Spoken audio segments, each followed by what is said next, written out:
जय श्री कृष्णा। साल भर में 24 एकादशी आती हैं। इसमें सबसे ज़्यादा महत्वपूर्ण निर्जला एकादशी मानी जाती है। इसे भीमसेन एकादशी भी कहते हैं।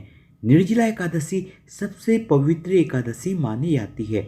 इस साल 2023 में निर्जला एकादशी 31 मई 2023 दिन बुधवार को मनाई जाएगी। ज्येष्ठ मास के शुक्ल पक्ष की एकादशी को निर्जला एकादशी कहते हैं। निर्जला एकादशी में पानी की एक बूंद भी ग्रहण नहीं की जाती। इस व्रत में एकादशी के सूर्योदय से द्वादशी के सूर्योदय तक जल भी न पीने का विधान होने के कारण इसे निर्जला एकादशी कहते हैं। इस दिन निर्जल रहकर भगवान विष्णु की आराधना का विधान है। इस व्रत से दीर्घायु और मोक्ष की प्राप्ति होती है। हिंदू पंचांग के अनुसार निर्जला एकादशी 31 मई 2023 दिन बुधवार को मनाई जाएगी। एकादशी तिथि की शुरुआत 30 मई 2023 दिन मंगलवार को दोपहर 1:07 पर होगी और इस तिथि का समापन 31 मई 2023 दिन बुधवार को दोपहर 1:45 पर होगा। इस प्रकार से उदया तिथि के अनुसार निर्जला एकादशी का व्रत 31 मई 2023 दिन बुधवार को रखा जाएगा। साथ ही इस दिन सर्वार्थ सिद्धि योग का निर्माण होने जा रहा है। सर्वार्थ सिद्धि योग का समय सुबह 5:24 से लेकर सुबह 6 बजे तक रहेगा। निर्जला एकादशी व्रत का पारण 1 जून 2023 दिन गुरुवार को किया जाएगा, जिसका समय सुबह 5:24 से लेकर सुबह 8:10 तक रहेगा। निर्जला एकादशी व्रत में एकादशी तिथि के सूर्योदय से लेकर द्वादशी तिथि के सूर्योदय तक पानी नहीं पीना चाहिए। ऐसा वेद व्यास जी ने भीम से कहा था। ऐसा करने से वर्ष के समस्त एकादशी व्रतों का पुण्य प्राप्त होता है। निर्जला एकादशी व्रत की पूजा विधि। निर्जला एकादशी व्रत के दिन स्नान के बाद हाथ में जल लेकर निर्जला एकादशी व्रत का और पूजा का संकल्प लें। उसके बाद पूजा स्थान पर भगवान विष्णु की मूर्ति या तस्वीर को स्थापित करें। अब आप पंचामृत से भगवान विष्णु का अभिषेक करें। फिर उनको पीले फूल, अक्षत, चंदन, हल्दी, पान का पत्ता, सुपारी, शक्कर, फल, धूप, दीप, गंध, वस्त्र इत्यादि अर्पित करें। इस दौरान ओम नमो भगवते वासुदेवाय नमः मंत्र का उच्चारण करते रहें। इसके बाद विष्णु चालीसा, विष्णु सहस्त्र नाम और निर्जला एकादशी व्रत कथा का पाठ करें। फिर पूजा का समापन भगवान विष्णु की आरती से करें। उनसे मोक्ष प्रदान करने की प्रार्थना करें। दिन भर आपको कुछ नहीं खाना है और ना ही जल पीना है। स्वास्थ्य समस्या है तो आप व्रत ना रखें। अगले दिन सुबह स्नान करने के बाद भगवान विष्णु की पूजा करें। ब्राह्मणों को दान दक्षिणा दें। फिर पारण के समय में जल और भोजन ग्रहण करें और व्रत को पूरा करें। ऐसा करने से आपको सभी एकादशी व्रतों का पुण्य मिलेगा, जैसे भीम ने इस व्रत को करके प्राप्त किया था। निर्जला एकादशी का महत्व। निर्जला एकादशी का व्रत धारण कर यथाशक्ति अन्न, जल, वस्त्र, आसन, जूता, छतरी, पंखा तथा फल इत्यादि का दान करना चाहिए।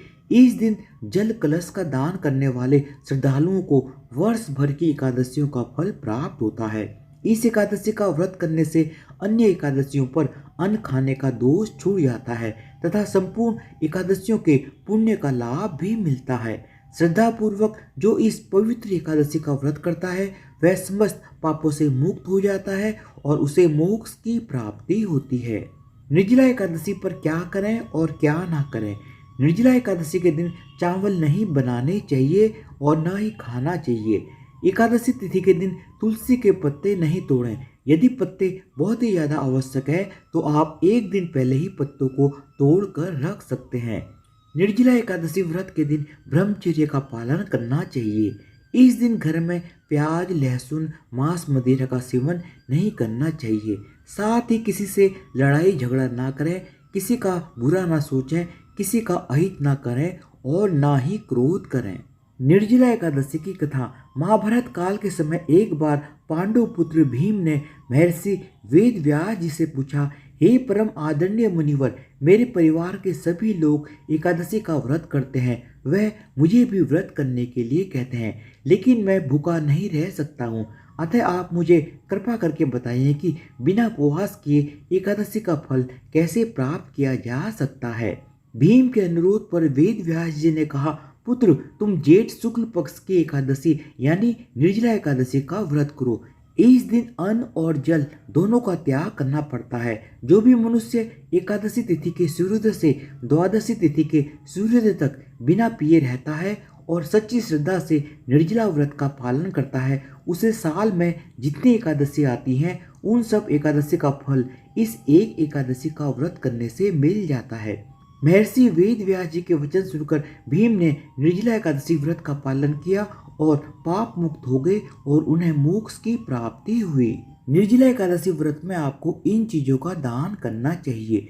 निर्जला एकादशी व्रत के समय बहुत अधिक तेज गर्मी पड़ती है, लोगों को जल की अधिक जरूरत पड़ती है। ऐसे में निर्जला एकादशी व्रत में शीतलता प्रदान करने वाली चीजों का दान करना चाहिए। कहा जाता है कि इन चीजों को दान देने से सभी मनोकामनाएं पूरी होती है। निर्जला एकादशी व्रत के दिन जूतों का दान करना उत्तम माना जाता है। इस दिन गरीब जरूरतमंद ब्राह्मणों को अन्न दान, छाता दान, बिस्तर दान, वस्त्र दान करने से विशेष फल की प्राप्ति होती है। निर्जला एकादशी व्रत के दिन चने और गुड़ का भी दान किया जा सकता है। इसका दान बहुत ही शुभ फलदायी होता है। निर्जला एकादशी व्रत में तुलसी के पेड़ के पास घी का दीपक जलाने से घर में धन, यश और वैभव बना रहता है। नौकरी और व्यवसाय में प्रगति होती है। निर्जला एकादशी के दिन अन्न दान करने का भी काफी महत्व है। इस दिन जरूरतमंद लोगों को अपनी योग्यता के अनुसार चावल, दाल, आटा आदि दान कर सकते हैं। इसके अलावा तरबूज, खरबूज, आम आदि फल भी दान करना शुभ साबित होता है। निर्जला एकादशी के दिन जरूरतमंदों को कपड़े या फिर बिस्तर आदि दान कर सकते हैं। मान्यता है कि ऐसा करने से माँ लक्ष्मी की कृपा हमेशा बनी रहती है। इससे व्यक्ति को पुण्य भी प्राप्त होता है। निर्जला एकादशी के उपाय। निर्जला एकादशी पर भगवान विष्णु को खीर का भोग लगाना चाहिए। इसमें तुलसी का पत्ता अवश्य डालें। ऐसा माना जाता है कि तुलसी पत्र सहित खीर से भगवान विष्णु का भोग लगाने से घर परिवार में शांति बनी रहती है। निर्जला एकादशी के दिन भगवान विष्णु को पीले रंग के वस्त्र, फल और अनाज अर्पित करना चाहिए। भगवान विष्णु की पूजा के उपरांत इन चीज़ों को किसी ब्राह्मण को दान कर देना चाहिए। ऐसा करने से घर में कभी क्लेश नहीं होते हैं। निर्जला एकादशी के दिन किसी शिव मंदिर में जाएं और भगवान को नारियल, बिल्व फल, सीताफल, सुपारी, मौसमी फल आदि चीज़ें चढ़ाएं। निर्जला एकादशी के दिन किसी गरीब को या मंदिर में तिल, वस्त्र, धन, फल और मिठाई का दान करें। निर्जला एकादशी के दिन पीपल के पेड़ में जल अर्पण करना चाहिए। शास्त्रीय मान्यता के अनुसार पीपल में भगवान विष्णु का वास होता है, इसलिए ऐसा करने से कर्ज से मुक्ति मिलती है। धन्यवाद। आप सबको निर्जला एकादशी व्रत 2023 की बहुत बहुत शुभकामनाएं। और प्लीज़ मेरे चैनल को सब्सक्राइब भी कर दीजिएगा विद बेल आइकन, ताकि मैं जो भी नया वीडियो डालूं उसका नोटिफिकेशन आपको मिल जाए। बोलो भगवान विष्णु की जय हो, माता लक्ष्मी की जय हो।